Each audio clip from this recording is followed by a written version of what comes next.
Welcome to our survey of the book of Acts. Today we will be looking at the patterns of ministry for the Apostle Paul and what they can teach us about serving Jesus Christ. In Acts 20, Paul feels prompted by the Holy Spirit to return to Jerusalem, even though the Spirit has told him that he will be arrested there. He is forewarned by several others that he will be arrested and beaten and put on trial as he makes his way to Jerusalem, ministering as he goes.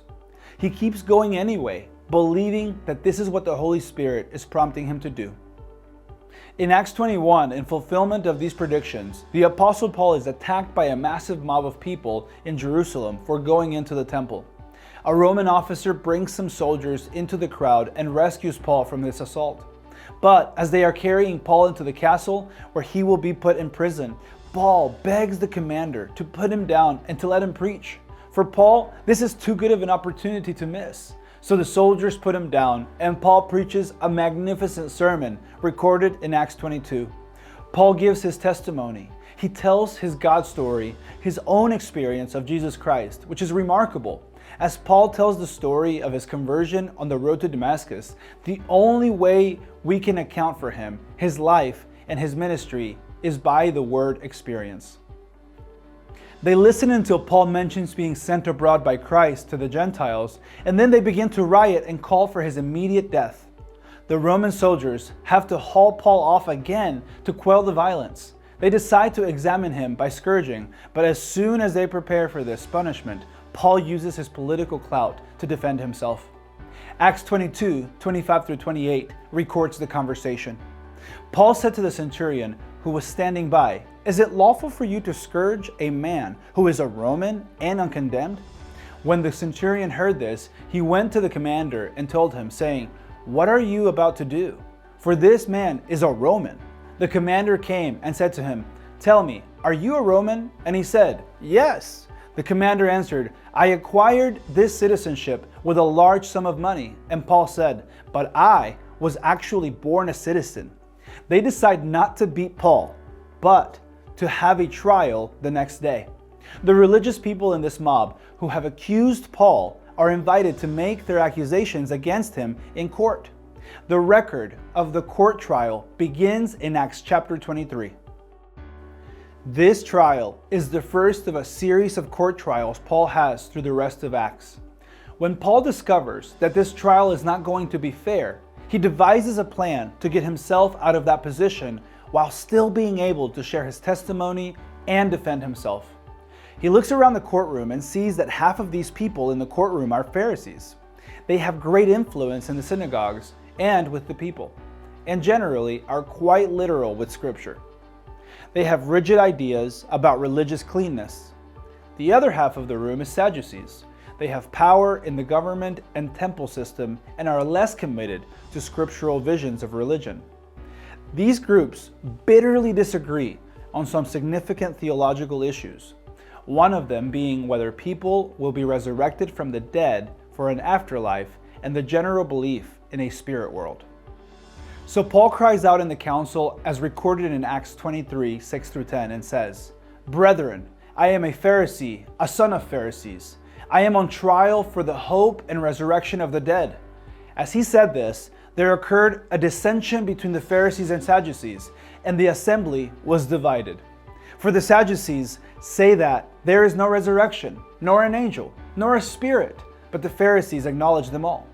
And there occurred a great uproar, and some of the scribes of the Pharisaic party stood up and began to argue heatedly, saying, "We find nothing wrong with this man. Suppose a spirit or an angel has spoken to him." And as a great dissension was developing, the commander was afraid Paul would be torn to pieces by them and ordered the troops to go down and take him away from them by force and bring him into the barracks.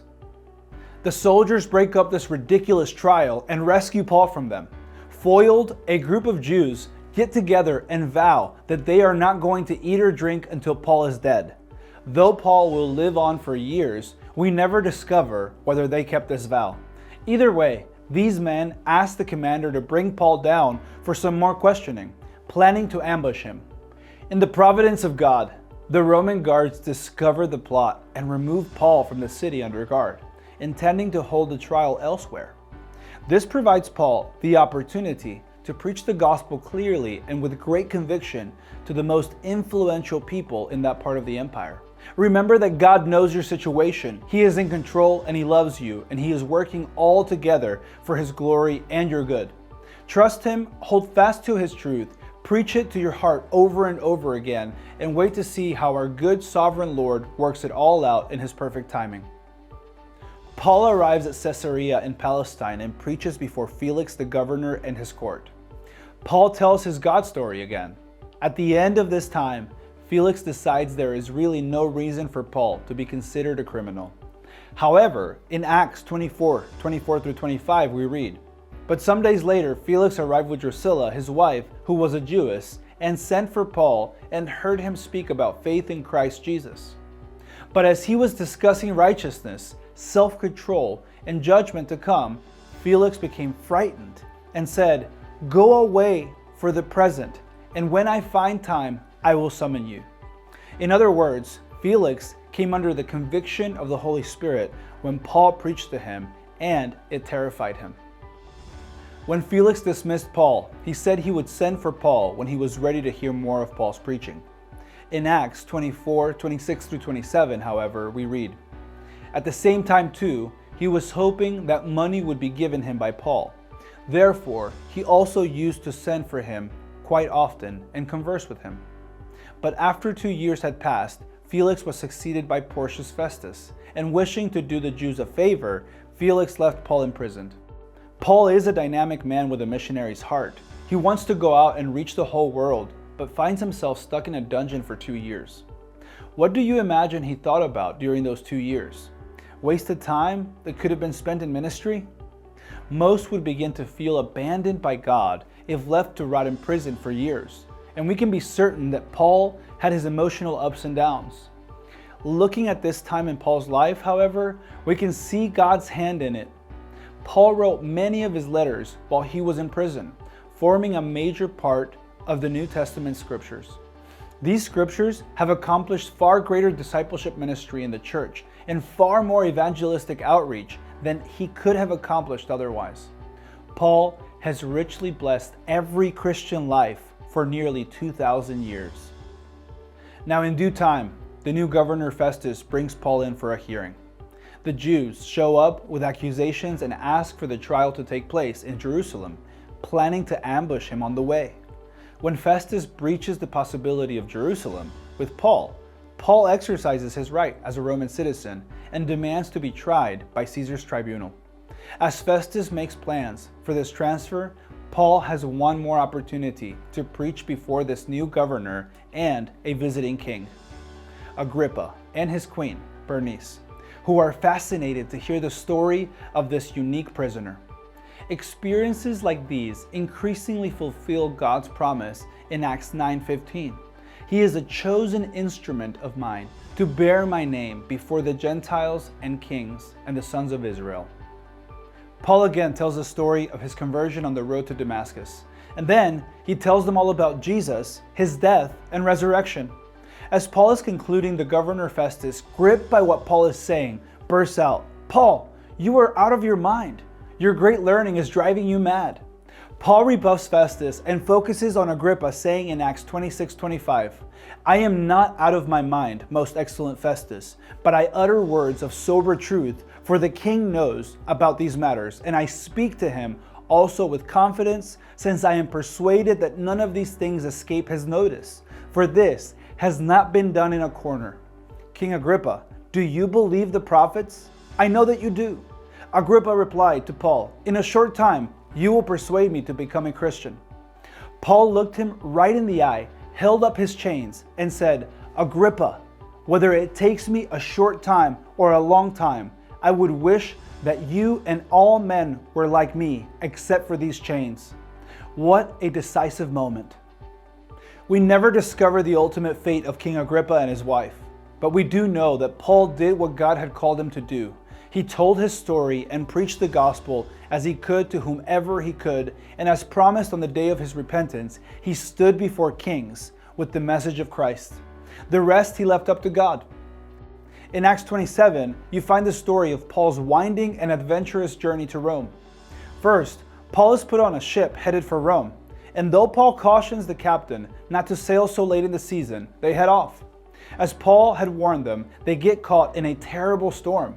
Paul is given the chance to demonstrate his character, leadership skills, and spiritual power as the storm rages for days. First, an angel of God visits Paul and promises that there will be no loss of life. When no one eats for some 2 weeks, Paul steps in and encourages everyone to eat. If leaders are leaders because people follow, then that's what Paul is. All 276 persons on board listen to him. Finally, the ship is wrecked and broken into pieces. The soldiers want to kill the prisoners, for if any escape, it will cost them their own lives. But the centurion, who is in charge of this ship, countermands this plan because he wants to save Paul. As Paul prophesied from the angel, swimming or floating, everyone makes it to nearby Malta alive. In Acts chapter 28, when they reach the land, Paul is miraculously unhurt when a poisonous viper latches onto his arm. Amazed, the locals mistake Paul for a god. Paul has the opportunity to heal a leading citizen's father, spurring all the sick on the island to line up for healing too. God came through in a big way. The people of the island happily cared for the whole band for 3 months and sent them on their way with full supplies for the journey to Rome. Paul sails for Rome and visits fellow believers in the ports they hit along the way. When Paul reaches Rome, he is allowed a measure of freedom in his own house while awaiting trial. Luke writes in Acts 28, 30-31, and he stayed 2 full years in his own rented quarters and was welcoming all who came to him, preaching the kingdom of God and teaching concerning the Lord Jesus Christ with all openness unhindered. These amazing stories teach us something important. We, like Paul, should trust God in all of our circumstances. Whenever you find an opportunity to tell people about the new life that you have in Christ, passionately tell your God story. God is the only one who can change hearts. Only God can give new life in Christ. Your job is to testify.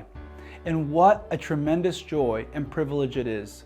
You will indeed find no greater joy this side of eternity than being used by God to bring someone out of the darkness and into the light.